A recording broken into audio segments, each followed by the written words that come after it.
Hello everyone, আমি Rimpa from West Bengal. রবিবারের সকাল থেকে ভিডিওটা আজকে স্টার্ট করছি। আজকে যাচ্ছিলাম আমরা সকাল সকাল স্কুটি নিয়ে বেরিয়ে পড়েছি আর যাচ্ছি হলো আমাদের রয়েছে পিকনিক।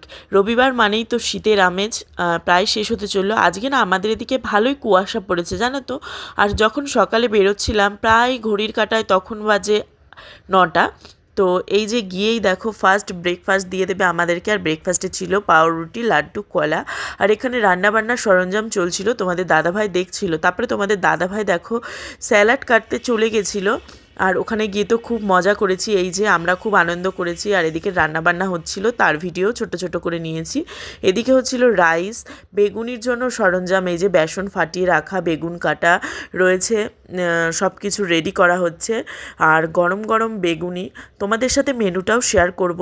তো তারপরে অনেক নাচ গান হয়েছিল, সেগুলো না ভিডিও ক্লিপে নেওয়া হয়নি। আর এই দেখো এদিকে ছিল রাইস, তার সাথে ছিল বেগুনি, ছিল ভেজ ডাল, তার সাথে ছিল বাঁধাকপি মাছের মাথা দিয়ে তরকারি, আর তার সাথে ছিল মাটন। মানে জমে যাওয়া বাঙালির খাবার। শীতের আমেজ মানেই তো শুধু খাওয়া দাওয়া বলো। আর এই যে পাপান সোনা বসে পড়েছে, এদিকে আমার বান্ধবীগণ সকলে মিলে। আর এই দেখো মাটনের পিচটা দেখেছো। তবে মাংসটা অতটাও স্পাইসি হয়নি, বাট খেতে টেস্ট হয়েছিল। এদিকে ছিল চাটনি, পাঁপড়, রসগোল্লা, তার সাথে সন্দেশ। খাওয়া দাওয়া কমপ্লিট করে আমরাও বেরিয়ে গেছি বাড়ির জন্য। ভিডিওটাই